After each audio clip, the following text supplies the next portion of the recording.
Difficult day for animal lovers. Two separate cases, equally shocking, both discovered this weekend.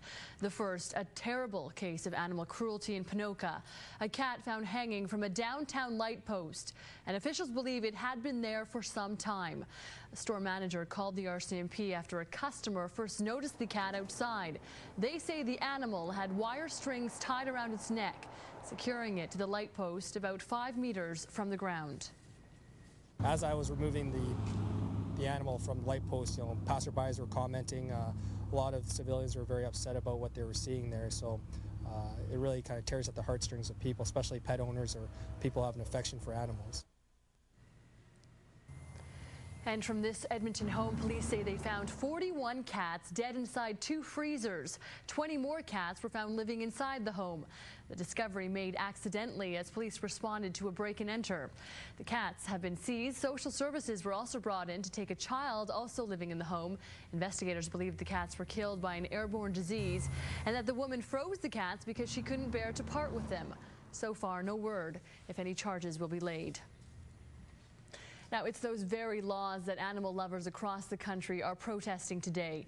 In a national day of action, they're calling on Ottawa to toughen up its federal animal cruelty legislation so that offenders are punished appropriately. Here's Vanessa Lee. It's hard to imagine why anyone would want to hurt Brooklyn or any of his canine pals. But these Albertans say animal abuse happens all too often.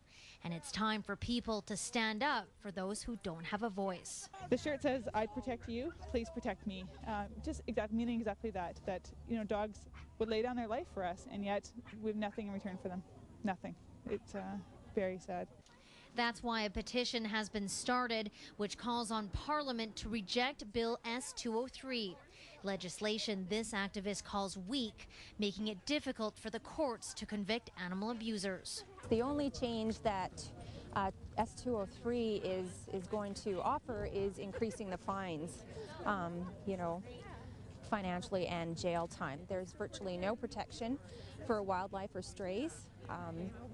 And they don't even make it a crime for training animals to fight. Dog fights are not illegal in Canada. We are the worst country out of 14 countries for animal abuse. South Africa is better than Canada, and that's pretty pathetic. There have been a number of shocking cases of animal neglect or abuse across the province. You may recall a cat in Camrose was found dead in a microwave on New Year's Eve.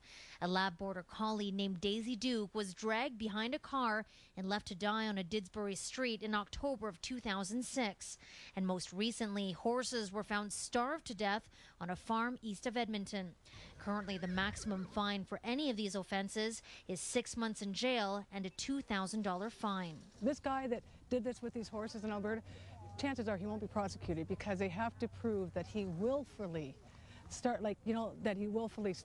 these horses to get to, and so that there's too many loopholes that just aren't covered. Time is running out for animal activists to convince the federal government that Bill S-203 does not go far enough to stop animal cruelty.